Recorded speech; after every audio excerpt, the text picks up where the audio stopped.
ನಮಸ್ಕಾರ ರೈತ ಬಾಂಧವರೇ, ಚಿಂಚೋಳಿ ತಾಲೂಕಿನ ಕೊಲಕಪಲ್ಲಿ ಗ್ರಾಮದಲ್ಲಿದ್ದೀನಿ.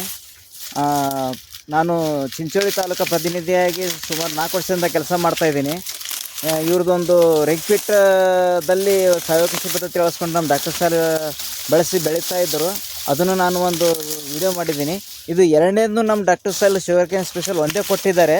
ಇವ್ರದ್ದು ಕಬ್ಬು ನೋಡ್ಬೋದು ಯಾವ ಥರ ಬಂದಿದೆ ಅಂತ ತೋರಿಸ್ತಾ ಇದ್ದೀನಿ ನಿಮಗೆ ಈ ವಿಡಿಯೋ ಮುಖಾಂತರ. ಕನಿಷ್ಠ ಏನಿಲ್ಲಪ್ಪ ಅಂದ್ರೆ 8 ತಿಂಗಳ ಕಬ್ಬಿದೆ. ಇದು 25 ಗಣಕಿ ಇದೆ ಆಲ್ರೆಡಿ. ಈಗ ನಾನು ನಮ್ಮ ಜೊತೆಲಿ ರೈತರಿದ್ದಾರೆ, ಅವ್ರ ಅನುಭವನೇ ನಾನು ಅವ್ರ ಹತ್ರನೇ ತೊಗೋತೀನಿ. ನಮಸ್ಕಾರ. ಹೇಳ್ರಿ ಸರ್. ನಮಸ್ಕಾರ. ನಮಸ್ಕಾರ ಸರ್. ಸರ್, ನಿಮ್ಮ ಹೆಸರು ಹೇಳಿ ನಮ್ಮ ರೈತರಿಗೆ. ಪ್ರದೀಪ್ ದೇಶಮುಖ್ ಅಂತ ಸರ್. ನಾನು ಕೊಲಕಪಲ್ಲಿ ತಾಲೂಕು ಚಿಂಚೋಳಿ ಡಿಸ್ಟ್ರಿಕ್ಟ್ ಗುಲ್ಬರ್ಗ. ನಾವು ಸರ್, ಇದು ಕಬ್ಬು ನೀವು 5 ಫೀಟ್ ಅಂತರದಲ್ಲಿ ಬೆಳೀತಾ ಇದ್ದೀರಾ? 5 ಫೀಟ್ ಅಂತರದಲ್ಲಿ. ಇದು ಇದೇನ 6 ಇದು 6 ಐತಿ. ಇದು 6 ಫೀಟ್. 6 ಫೀಟ್ 6 ಫೀಟ್ ಅಂತರದಲ್ಲಿ ಬೆಳೀತಾ ಇದ್ದೀರಾ ಸರ್? ಅಗಿನಿಂದಾಗಿ ಈಗ ಎಷ್ಟು ಬಿಟ್ಟಿದ್ರಿ ಸರ್? ಅಗಿನಿಂದಾಗಿ 1 ಫೀಟ್. 1 ಫೀಟ್ ಸರ್, ನೀವು ಇದಕ್ಕೆ ಏನು ಯಾವುದೇ ಕೆಮಿಕಲ್ ಕೊಟ್ಟಿಲ್ಲ, ಯಾವುದೇ ರಾಸಾಯನಿಕ ಗೊಬ್ಬರ ಕೊಟ್ಟಿಲ್ಲ ಇದಕ್ಕೆ? ಇದು ಒಂದು 10 ಗ್ರಾಮ್ಗೂ ನಾನು ಯಾವುದು ಪೆಸ್ಟಿಸೈಡ್ ಕೊಟ್ಟಿಲ್ಲ, ಏನು ಕೊಟ್ಟಿಲ್ಲ. ಒಂದ್ಸಾರಿ ಡಾಕ್ಟರ್ ಸೈಲೆ ಒಂದ್ಸಾರಿ ಯೂಸ್ ಮಾಡಿದ್ವಿ. ಅದು ಒಂದೇ ಕೊಟ್ಟು. ಅದು ಯಾಕೆ ಲೇಟ್ ಆಯ್ತು ಅಂತಂದ್ರೆ, ಈಗ ಪ್ರತಿನಿಧಿ ನಂಗೆ ಸಿಗ್ಲಿಲ್ಲ. ನನ್ನ ಬಿಸ್ನೆಸ್ ಕಾರಣದಿಂದ ನಾನು ಹೈದರಾಬಾದ್ಗೆ ಇರ್ತಿದ್ದೆ. ನನ್ನ ಹುಡುಗರು ಕೆಲಸ ಮಾಡ್ತಿದ್ರು. ನೋಡಿದ ಮೇಲೆ ನಾನು ಇದು ಮಾಡ್ಬೇಕಂತ ಅನಂತರ ಗೊತ್ತಾಯಿತು. ಗೊತ್ತಾಗಿದ ನಂತರ ಫಸ್ಟ್ ಇದು ಒಂದೇ ಡೋಸ್. ಅದು 4ನೇ ತಿಂಗಳು 5ನೇ ತಿಂಗಳಲ್ಲಿ ಒಂದು ಡೋಸ್ ಕೊಟ್ಟಿದ್ದೀನಿ. ಅದು ಆಗಿ ಮೇಲೆ ಏನಕ್ಕೂ ಸಲರಿ ಕೊಡ್ಬೇಕಂದ್ರೆ ಅದು ಮಳೆ ಹತ್ತೋದು ಮಾಡ್ಲಿಕ್ಕೆ ಆಗಲಿಲ್ಲ. ಸರ್, ಏನು ಯಾವ ಥರ ಬೆಳೆದಿಲ್ಲ ಕಬ್ಬು ನಿಮಗೆ? ಸರ್, ನಂಗೆ ನಾವು ಗೊಬ್ಬರ ಹಾಕೋದಕ್ಕಿಂತ ನಾವು ಆರ್ಗ್ಯಾನಿಕ್ ಆಗಿ ಮಾಡೋದು. ನಾವು ಮೊದಲು ಸ್ಟಾರ್ಟ್ನಲ್ಲಿ ಇದಕ್ಕೊಂದು ಗೊಬ್ಬರ ಹಾಕಿದ್ದೀನಿ. ಒಂದು 100 ಬ್ಯಾಗ್ 100 ಇದು ಟ್ರ್ಯಾಕ್ಟರ್ ಬ್ಯಾಗ್ ಗೊಬ್ಬರ ಹಾಕಿದ್ದೀನಿ. ಮೊದಲು ಹಿಡಿದು ಹಾಗೆ ನಾನು ಗೊಬ್ಬರ ಮನಿತಾ ವರ್ಷಿಗೆ 20 ಬರ್ತಿತ್ತು, ಹಾಕಿದ್ದಾಯಿತು. ಗೊಬ್ಬರಲಿಂತೆ ನಾವು ಒಂದು ಯಾವಾಗಲೂ ರೀ DAP ಬೆಳೆಸಿಲ್ಲ, ಏನು ಮಾಡಿಲ್ಲ. ತೊಗರಿ ಬೆಳೆದ್ರು ಭೀ ಆರ್ಗ್ಯಾನಿಕ್ ಆಗಿ ನಾವು ಭಯ ಫರ್ಟಿಲೈಸರ್ ಅಂತ ಎಲ್ಲರೂ ಹೇಳ್ತಿದ್ರು. ಕಪ್ಪು ಇರ್ತಿತ್ತು, ಅದು ಕಪ್ಪಿದ ಹಾಕ್ಲ ಏನು ಬೂದಿ ತಂದು ಹಾಕ್ಲಿ, ನಾವು ಬೂದಿನೇ ಅಂತ ಹೇಳ್ತಿದ್ದ. ಫಸ್ಟ್ ನನಗೇನಂತ ಎಕರೆಗೆ 12-14 ಬರ್ತಿತ್ತು ಹೋಗಿದ್ದು. ಅದೇ ಒಂದು ಮೈಂಡ್ ಸೆಟ್ ಆದ. ಇಲ್ಲಿಂತೆ ಏನು ಗೊಬ್ಬರ ಹಾಕಬಾರ್ದು, ಹಾಗೆ ನ್ಯಾಚುರಲಿಂತೆ ಮಾಡಿಬಿಡೋಣ ಅಂತ. ಆ ನಂತರ ಇವ್ರಿಗೆ ಪರಿಚಯ ಆಯಿತು. ನಮ್ಮ ಮೈಮೂದ್ ಸರ್ ಅವರು ಪರಿಚಯ ಆಗಿದ್ಮೇಲೆ ಇದೊಂದು ಸರಿ ಮಾಡಿ ನೋಡ್ರಿ ಅಂತಂದ್ರೆ, ಟೈಮ್ ಓವರ್ ಆಗ್ಯದಲ್ಲ ಅಂತಂದ್ರೆ ನಾನು ಅದನ್ನು ನೋಡೋಣ ತೊಗೊರಿ ಮಾಡೋಣ ಅಂತಂದ್ರೆ ಮಾಡ್ತೀನಿ. ಒಂದೇ ಡೋಸ್ ಕೊಟ್ಟಿದ್ದೀನಿ. ಇದು ಒಂದು 7 ತಿಂಗಳದ ಐತಿ. ಈಗ ಆಲ್ರೆಡಿ ಏನಂತಂದ್ರೆ ನನ್ನ ಕಬ್ಬಿನ ಇದ್ರ ಕೂಡ ಇದೆ. ಇದು ಎಷ್ಟಿದೆ ಸರ್ ಕಬ್ಬಿನ ಮರಿಗಳು? ಇದು ಒಂದು ಇದಕ್ಕೆ ಅಂತಂದ್ರೆ 8-9 ಮರಿದೇವ್ರಿ ಸರ್. ಇದು 8-9. ಈಗ ಇದು ಮಾಡಿದ್ರೆ ಇದು ಕಬ್ಬು ನನ್ನ ಫ್ರೆಂಡ್ಸ್ ಕಬ್ಬು. ಒಂದೇ ಡೇಟಿಗೆ ಅವ ಅಲ್ಲಿ ಸ್ಟಾರ್ಟ್ ಮಾಡಿದ್ರು, ನಾನು ಇಲ್ಲಿ ಸ್ಟಾರ್ಟ್ ಮಾಡಿದ್ರು. ಅವ್ರಿಗೆ ಆಲ್ರೆಡಿ 6-7 ಗಂಟೆ ಗಣಕಿನೇ ಇದೆ. 8 ತಿಂಗಳಾಗಿದೆ. 8 ತಿಂಗಳು 6-7 ಗಣಕಿನೇ ಇದೆ. ನನಗೆ 20-25. ಇದಕ್ಕೆ ಏನು ಅವರು ಗೊಬ್ಬರ ಹಾಕಿದ್ದಾರೆ, ಎಲ್ಲ ಹಾಕಿದ್ದಾರೆ. ಫಸ್ಟ್ ಅಲ್ಲಿಂತ ಏನದಂದ್ರೆ ನನಗೆ ಏನು ಹಾಕಿಲ್ಲ, ನ್ಯಾಚುರಲ್ ಮಾಡಿಲ್ಲ. ನ್ಯಾಚುರಲಿಂತ ಮಾಡೀನಿ. ನನಗೆ ಏನು ಕೊಟ್ಟಿಲ್ಲ, ಬರೀ ಸ್ಪೆಷಲ್ ಒಂದೇ ಕೊಟ್ಟಿನಿ. ಮತ್ತೆ ನಿಮ್ದು 25 ಗಣಕ್ಕೆ ಕಬ್ಬಿದೆ. ನನ್ಗೆ 24-25 ಇರ್ಬೋದು. ಅದಕ್ಕೆ ಈಗ ಇನ್ನ ಒಂದ್ ಸರಿ 2ನೇ ಜೂಡಿ ಬಿ ಕಟ್ಟಿದನ. ನನ್ಗೆ ಸ್ವಲ್ಪ ಅಸ್ತವ್ಯಸ್ತ ನನಗೆ ಇದು ಹೋಗ್ತಿತ್ತೇನೋ. ಸ್ವಲ್ಪ ಜೂಡಿ ಕಟ್ಟಲಿ ಏನೋ ವ್ಯತ್ಯಾಸ ಏನೋ ಮಿಸ್ಟೇಕ್ ಆಗಿರ್ಬೋದು ಅಂತ ಅನಿಸ್ತದ. ಈ ಕಡೆ ಸ್ವಲ್ಪ ಇದು ಹೈಟ್ ಹೋಗಿದ ಕಡೆಯಿಂದಾಗಿ ಅದಕ್ಕೆ ಜೋಡಿ 2 ಡಬಲ್ ಜೋಡಿ ಬಿ ಕಟ್ಟಿದ್ದೀನಿ. ಅದಕ್ಕಾದ್ರೆ ಸಪೋರ್ಟಿಂಗ್ ಹೋಗ್ತೇನೆ ಅಂತ ನೋಡೋಣ ಸರ್. ಫಸ್ಟ್ ಟೈಮ್ ಮಾಡಿದ್ದೇನೆ. 4 ತಿಂಗಳ ಟೈಮ್ ಸರ್. ನಿಮ್ದು 4 ತಿಂಗಳದಾಗ ಇನ್ನು 5 ಗಣಕ್ಕೆ ಹೆಚ್ಚಿಗೆ ಆಗ್ಬೋದು. ಇದು ನೋಡ್ತಾ ಅದು ಬಹುಶಃ ನನ್ಗೆ ಅನಿಸ್ತದ ಮ್ಯಾಲ ಒಂದು ಕಂಬ ಇದೆ. ಹೌದು ಸರ್. ಅದು ಏನ್ ಮಾಡ್ತದೆ ಅಂತ ನನ್ಗೆ ಅನಿಸಿಕೆ ಆಗಿದೆ. ಆ ಕಡೆ ಮಧ್ಯದಾಗ ಅಷ್ಟು ಹೈಟ್ ಬಂದಿದೆ. ಕಂಬಕ್ಕೆ ಪೋಲಿಗೆ ಸನಿ ಹೋಗಿದ. ಅದಕ್ಕೂ ಇದಕ್ಕೂ ಒಂದು 2-3 ಫೀಟ್ ವ್ಯತ್ಯಾಸ ಅದ. ಏನೋ ಅದು ವಿಚಾರ ನೋಡೋಣ. ಹಿಂಗೆ ತೋರಿಸಿದ್ರೆ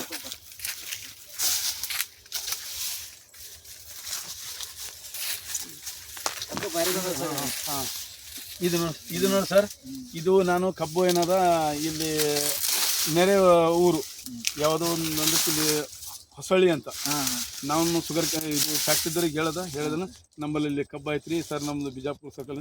ಏನು ಕಬ್ಬು ಅಂತ ಹೆಸರು ಹೇಳಂತ ಅವನಿಗೆ ಅದು 86-80005 ಏನು ಅಂತದಾರ. ನನ್ ಬಹುಶಃ ಅದು ಬಿ ಎಲ್ಲೇನೆ ಅಂತ ಅಂತೀನಿ. ಇದು ಬಿಜಾಪುರ ಇದು ಏನ್ ತಳಿಯವ ನನಗೇನು ಗೊತ್ತೇ ಆಗಿಲ್ಲ. 8005 ಇಲ್ಲ ಸರ್ ಕಬ್ಬಿದು. ಇದು ಅಲ್ಲ, ನನಗೆ ಅದು ಅಲ್ಲ ರೀ. ಯಾಕಂದ್ರೆ ನನ್ನ ಫ್ರೆಂಡ್ ಒಬ್ಬರು ಹಾಕಿದಾರೆ. ಅದು 86-36 ಏನಂದ್ರು. ಅದು ಕಪ್ಪು ಕಾಣಿಸ್ತದ. ಇದು ವೈಟ್ ಅದ ಏನಾದ ಅದು ಕಂಪನಿದವ್ರು ಕೊಟ್ಟಿದಾರ ಅಂತ ನಮ್ಮ ಸಿದ್ಧಿಶ್ರೀ ಅವರು. ಚಿಂಚೋಳಿ ಬೀಜ ಅಂತ. ಇಲ್ರಿ ಸರ್, ಚುಂಚೋಳಿ ಬೀಜ ಅಲ್ಲ ಸರ್, ಇದು ಬೇರೆ ಸರ್.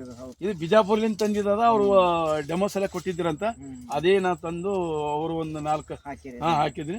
ಒಂದ್ ಇದಕ್ಕೆ ಎಷ್ಟು ಅಂತಂದ್ರೆ 4 ಎಕರೆಕ್ ಅಂತಂದ್ರೆ ಒಂದು 8 ಟನ್ ಕೊಡ್ತೀವಿ ನೋಡ್ರಿ, ಹೆಚ್ಚು ಕೊಡೋಂಗಿಲ್ಲ ಅಂತಂದ್ರು ಅಷ್ಟದಲ್ಲಿಂತ ಇದು ಮಾಡಿ. ನಿಮ್ಗೆ ಇಳುವರಿ ಲೆಕ್ಕದಲ್ಲಿ ಬಂದ್ರೆ ಎಷ್ಟು ಬರ್ಬೋದು ಸರ್ ಅಂದಾಜು? ಸರ್ ನನಗೆ ಇದ್ರ ಬಗ್ಗೆ ಹೆಚ್ಚಿನ ಮಾಹಿತಿ ಇಲ್ಲ. ನನ್ನ ಪ್ರಕಾರ ಎಲ್ಲರೂ ಇಲ್ಲಿ ನಾನು ಚುಂಚೋಳಿ ತಾಲೂಕದ ಎವರೇಜ್ ಹೇಳ್ತಾ ಇದ್ದಾರೆ. ನನ್ನ ಮೊನ್ನೆ ಒಬ್ಬರು ಫ್ರೆಂಡ್ ಬಂದ್ರೆ, ಸರ್ 25-30 ಭಾಳ ಆಯ್ತು ಅಂತ ಹೇಳಿದ್ರು. ಇಲ್ಲ ಇದು ಅಲ್ಲ, ಅವ್ರು ಹೇಳಿದ್ರು.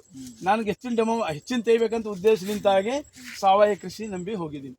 ಬಟ್ ಇಷ್ಟಿದೆ ಪೆಸ್ಟಿಸೈಡ್ ಒಂದು ಇದು ಅನಿಸಿಕೆ ಪ್ರಕಾರ, ನಿಮ್ಮ ಅನುಭವ ಪ್ರಕಾರ ಮಿನಿಮಮ್ ಏನೇನಂದ್ರೆ 50 ಟನ್ ಬರ್ಬೋದು ಸರ್? ಅದಕ್ಕಿಂತ ಹೆಚ್ಚಿಗೆ ಬರ್ಬೇಕಂತ ನನ್ನ ಆಸೆ. ನಿಮ್ದು ಎಕ್ಸ್ಪೆಕ್ಟೇಷನ್? ಅದಕ್ಕಿಂತ ಹೆಚ್ಚಿನ ಲಾಭ 50 ಟನ್ ಬಂತು ಅಂತಂದ್ರ ನಾನು ಏನೇನು ಕಮ್ಮಿ ಮಾಡಿದ್ದೀನಿ ಅಂತ ಆಗ್ಬೋದು. ನನ್ನ ಮನ್ಸಿಗೆ ಅನ್ಸ್ತದ. ಹೆಚ್ಚಿನ ಮಾಡ್ಬೇಕಂತ ಟೈಮ್ ಮೀರ ಸರ್. ನೆಕ್ಸ್ಟ್ ಟೈಮ್ ಏನಾದ ಸ್ಟೆಪ್ ಬೈ ಸ್ಟೆಪ್ ಕೊಡ್ಕೊತ ಹೋಗೋದು. ಯಾಕಂದ್ರೆ ಸ್ಟೆಪ್ ಬೈ ಸ್ಟೆಪ್ ಕೊಟ್ರೆ ಏನಾಗುತ್ತೆ ಅಂದ್ರೆ ನಿಮ್ದು ಕಬ್ಬನು ಗ್ರೋತ್ ಆಗುತ್ತೆ, ಚೆನ್ನಾಗಿರುತ್ತೆ, ಆಮೇಲೆ ಇಳುವರಿನೂ ಜಾಸ್ತಿ ಬರುತ್ತೆ ಸರ್. ಮೇನ್ ಅಪ್ಪ ಏನಂದ್ರೆ ಇದರಲ್ಲಿ ಸರಿ ಅಂದ್ರೆ phosphate potash important sir. Phosphate ಏನ್ ಕೆಲಸ ಮಾಡ್ತಾವಪ್ಪ ಅಂದ್ರೆ ಶನಿ ತಗೊಂಡ್ಬರ್ತಾವ ಸರ್, ಮರಿವಳಿ ಜಾಸ್ತಿ ಬೆಳೆಸ್ತದ. ಪೊಟಾಸ್ ಏನ್ ಮಾಡ್ತಾವಪ್ಪ ಅಂದ್ರೆ ಕಬ್ಬು ವಜನ್ ತಗೊಂಡ್ಬರ್ತಾವ ಸರ್. ಏನ್ ಅದು ಮೋಸ್ಟ್ ಇಂಪಾರ್ಟೆಂಟ್ ಸರ್.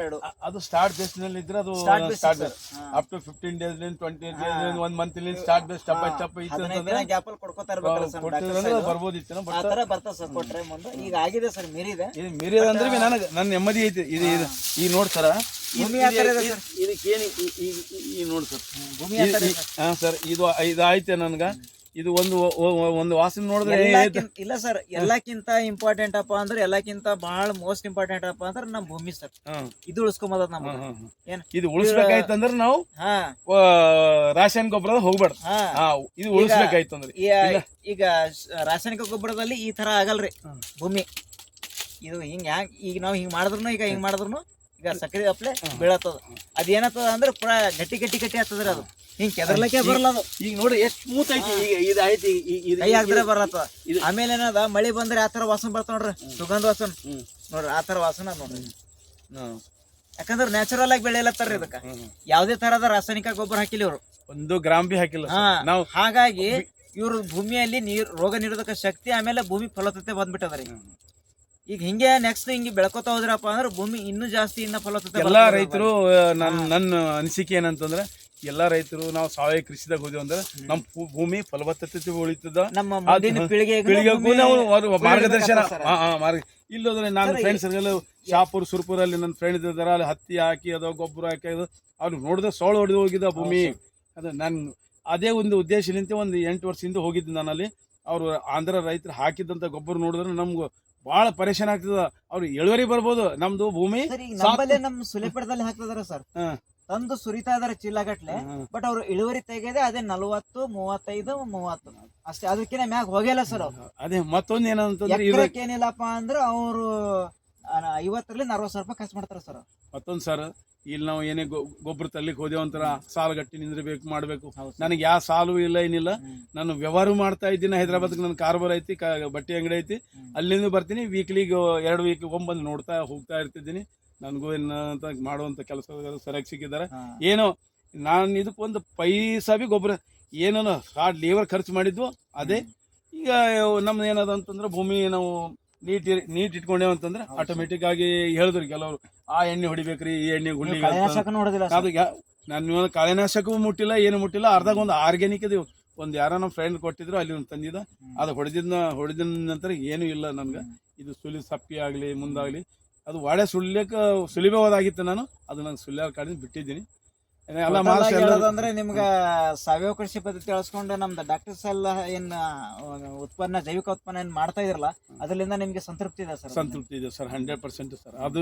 ಅದು ನನ್ನ ಬೇರೆಯವರಿಗೆ ಬಿ ನಾನು ಹೇಳ್ತಾ ಇದ್ದೇನೆ. ನಾನು ಒಕ್ಕಲ್ತನ ಇಲ್ಲೋದ್ರು ಬಿ ನಾ ಯಾವಾಗ ನಾವು ಭೂಮಿ ಇದು ಮ್ಯಾನೇಜ್ ಮಾಡ್ಕೊಂಡು ಸರಿ ಒಂದು ಒಳ್ಳೆ ರೀತಿಯಾಗ ಒಯ್ಬೇಕಾಯ್ತದ. ನಾವು ಯಾವಾಗ ನಾವು ಸಾವಯವ ಕೃಷಿ ಮೇಲೆ ನಾವು ಅವಲಂಬನೆ ಆಗ್ತೀವಿ, ಅವಾಗೇ ನಾವು ಅದರಿಂದ ಸಮೃದ್ಧಿ ಹೊಂತೀವಿ. ಇದರಿಂದ ಆಗೋದಿಲ್ಲ ಅಂತ ನನ್ನ ಇದೇ. ಅದೊಂದೇ ಎಲ್ಲ ರೈತರಿಗೆ ನಾನು ಹೇಳ್ಕೊಂಬೋದಿಂದೆ. ಆಗೋದಿಲ್ಲ ಅಂತ ಹೇಳ್ತಾರೆ, ಗೊಬ್ಬರ ಹಾಕಿದ್ರು ಆಗೋದಿಲ್ಲ ಅಂತ ಹೇಳ್ತಿದ್ದಾರೆ. ನಾ ಗೊಬ್ಬರ ಹಾಕ್ಲಾರ್ದೇನೆ ಬೆಳೆಸಿದ್ದೀನಿ. ಒಂದೇ ಒಂದು ಡಾಕ್ಟರ್ ಸೆಲ್ ಕೊಟ್ಟಿದ್ದೀನಿ. ಇದರ ರಿಸಲ್ಟ್ ಒಂದೇ ಸುಗರ್ ಬೆಳೆಸಿ ಒಂದೇ ಕೊಟ್ಟಿನಿ, ಅದಾಗಿದ್ಮೇಲೆ ಮತ್ತೆ ಏನು ಮಾಡಿಲ್ಲ. ನೋಡಿದ್ರಲ್ಲ ರೈತ ಬಾಂಧವರೇ, ನಮ್ಮ ಪ್ರದೀಪ್ ದೇಶ್ಮುಖ್ ಆದಂಥ ರೈತರು ಇವರು ಆ್ಯಕ್ಚುಲಿ ಉದ್ಯಮಿ. ಇವರು ಹೈದರಾಬಾದಲ್ಲಿ ಇವರು ಒಂದು ಬಟ್ಟೆ ಅಂಗಡಿ ಇದೆ, ಅದು ಮಾಡ್ಕೊತಾನೆ ನಾನು ಕಬ್ಬು ಬೆಳಿಬೇಕು ಅಂತ ಅವ್ರ ಆಸಕ್ತಿಯಿಂದ ಸಾವಯವ ಕೃಷಿ ಪದ್ಧತಿಯಲ್ಲಿ ನಮ್ಮ ಡಾಕ್ಟರ್ ಸಾಯಿಲ್ ಬಳಸ್ಕೊಂಡು ಬೆಳೀತಾ ಇದ್ದಾರೆ. ನೋಡಿ ಎಷ್ಟು ಬದಲಾವಣೆ ಆಗಿದೆ ಅಂತ ಅವ್ರಲಿಂದ ತಿಳ್ಕೊಂಡಿದ್ದೀರಿ. ಆದ ಕಾರಣ ನೀವು ಭಾಳಷ್ಟು ಜನ ಹೇಳ್ತೀರಿ ನಮಗೆ, ಇಲ್ಲ ಸರ್ ಅದು ಸಾವಯವ ಕೃಷಿ ಪದ್ಧತಿಯಿಂದ ಡಾಕ್ಟರ್ ಸಾಯಿಲ್ ಹಚ್ಚಿ ಬೆಳೆದ್ರೆ ಏನು ಬೆಳಿಲಿಕ್ಕಾಗಲ್ಲ ಸರ್, ನಾವು ರಾಸಾಯನಿಕ ಗೊಬ್ಬರ ಕೊಟ್ಟರೆ DAP ಕೊಟ್ಟರೆ ಬೆಳಿತೀವಿ ಅಂತ ಹೇಳ್ತಾ ಇದ್ದೀರಿ. ಆದರೆ ನಾನು ಇವ್ರು ಬೇಕಂತೆ ನಾನು ಇವ್ರದೊಂದು ಸರ್ದೊಂದು ಡೆಮೋ ತೊಗೋಬೇಕಂತೆ ಬಂದಿದ್ದೀನಿ. ಇವ್ರ ಮಾಹಿತಿನೇ ಇವ್ರು ನಿಮ್ಗೆ ಕೊಟ್ಟಿದ್ದಾರೆ. ಇದು ಮಾಹಿತಿ ತಗೊಂಡ್ರೆ ಮುಂದೆ ನಮ್ಮ ರೈತರನ್ನ ಇನ್ನು ನಾವೇನು ಶೋಕಿಗೋಸ್ಕರ ಮಾಡ್ತಾ ಇಲ್ಲ, ಇದು ರೈತರಿಗೆ ಸಹಾಯ ಅಂತ ಮಾಡ್ತಾ ಇರೋದು ಅಷ್ಟೇ, ಮತ್ತೇನಿಲ್ಲ ಸರ್. ಇದೊಂದು ಹೆಮ್ಮೆ ನನಗೇನಂತಂದ್ರೆ ನಾವೇ ಸಾವಯವ ಕೃಷಿಲಿ ಬಿಲ್ಕುಲ್ ಕಮ್ಮಿ ಆಗುತ್ತೆ. ಮತ್ತೆ ಇದ್ರಿಗೆಲ್ಲ ನೀವು DAP ತರಬೇಕಾಯ್ತಂತ ಒಂದೊಂದು 25 ಬ್ಯಾಗ್ 40 ಬ್ಯಾಗ್ ಒಂದೊಂದು ಸರಿ ಹಾಕ್ಬೇಕಾಯ್ತು. ನೀವು 4-5 ಎಕರೆ ಭೂಮಿ ಅದು ಹಾಕಿದಂತ ಒಂದು 20-25 ಚೀಲ ಒಂದೊಂದು ಸರಿ ಯೂಸ್ ಮಾಡ್ಬೇಕಾಗಿತ್ತು. ನಾನು ಏನು ಮಾಡಿಲ್ಲ. ಮಳೆಗಾಲದಾಗ ಸರ್ ಕರ್ಗ ಅರಿಶಿನ ಬಣ್ಣ ಹೊಡಿತದ, ಜರ ಯೂರಿಯಾ ಹೊಡಿದ್ರ ಅಂತ ನಾನು ಏನು ಹೊಡಿತಿಲ್ಲ, ಏನು ಮಾಡಿಲ್ಲ. ನನಗೆ ಇದು ಏನೋ ಸಂಪತ್ತು ಏನಂದ್ರೆ ನನಗೆ ಇದರ್ಲಿಂತ ಇದು ಎಷ್ಟು ನನಗೆ ಅಡಲ್ಕ್ ಬಿಡ್ತಿತ್ತಲ್ಲ ಅಷ್ಟು ನನಗೆ ಇಳುವರಿ ಬರುತ್ತದ ಅಂತ ನನಗೆ. ಯಾಕಂದ್ರೆ ಇದು ಯಾವಾಗ ಸ್ಟ್ರಾಂಗ್ ಇತ್ತಂತಂದ್ರೆ ಆಟೋಮೆಟಿಕ್ ಆಟೋಮೆಟಿಕ್ ಕೊಡ್ತಾ ಅಂತ ನನಗೊಂದು ಹೆಮ್ಮೆ ಅದ. ಈ ಸರ್ ನಾನು ನೋಡಿದೀನಿ, ಗೊಬ್ಬರ ಹಾಕಿದ್ದೀನಿ ನೋಡಿದೀನಿ. ಅವ್ರು 2 ಇಂಚ್ ಇತ್ತು, 2 ಇದು 3-4 ಇಂಚ್ವರೆಗೆ ಇದೆ ನಂದು. ಇದು ಬಡ ಇದು ನೋಡ್ರಿ, ಈಗ ನೋಡ್ರಿ ಇದೇ ಒಂದೇ ನನಗೆ ಎಲೆ ಒಂದು 5 ಫೀಟ್ ಇದೆ. 5 ಫೀಟ್ ಒಂದೇ ಸಮಾನತೆ ಇದೆ. ಯಾಕಂದ್ರೆ ಅಲ್ಲಿ ಬಿಡ್ತಿರ್ಬೋದು, ಆಡಲ್ಕಿರ್ಬೋದು, ಮುಂದೆ ಬರುತ್ತೆ ಸಣ್ಣ ಹತ್ಯೆ ಆಗುತ್ತೆ. ಬಟ್ ಇದಿರ ಇಲ್ಲ ಅಂತ ನಾನು ಸಹಾಯ ಮಾಡ್ಬೇಕಂತ ಮಾಡಿದ್ದೀನಿ. ಏನೋ ಸರ್ ಒಂದು ನಂಬಿಕೆ ಇಟ್ಟು ಮಾಡಿದ್ದೀನಿ. ಎಲ್ಲ ರೈತರಿಗೆ ಇಷ್ಟ ಹೇಳೋದು, ನಮ್ಮ ಭೂಮಿ 4 ದಿನ ನಮ್ಮ ಮುಂದಿನ ಪೀಳಿಗೆಗಾಗಿ ಬೇಕಾಗಿತ್ತು ಅಂತಂದ್ರೆ ನಾವು ಸಾವಯವ ಪದ್ಧತಿಯಿಂದ ಹೋದ್ರೆ ನಮ್ಮ ಭೂಮಿ ಉಳಿತದ, ಇಲ್ಲಂದ್ರೆ ಉಳಿಯೋದಿಲ್ಲ ಅಂತ ನಮ್ಮ ಅನಿಸಿಕೆ. ಕೊಡ್ರಿ ನಮ್ಗೆ ಬರ ಕಡೆಂದ್ರ ಬರೀ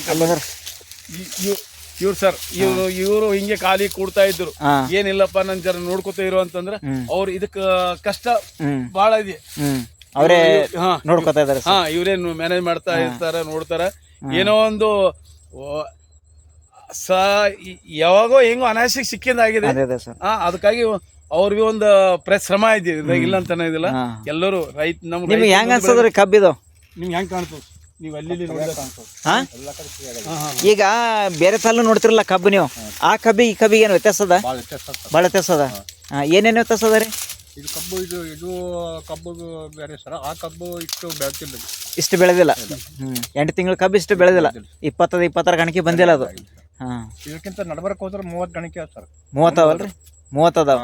ಇನ್ನ 30 ಒಳಗೆ ಹೋದ್ರೆ ಒಳಗೆ ಹೋಗ್ಲಿಕ್ಕೆ ಆಗಲ್ಲ. ಅದು ಅಂಜಿಕತ್ತದ ಅದು ಅಷ್ಟೇ ಬೆಳೆದ. ಹಿಂಗೆ ಸ್ವಲ್ಪ ಹಿಂಗೆ ಹೋಗೋಣ ಬರ್ರಿ, ಸ್ವಲ್ಪ ಒಂದು 2 ಹೆಚ್ಚು ಇಟ್ಟು ಬರೋಣ ಬರ್ರಿ. ನಮ್ಮದು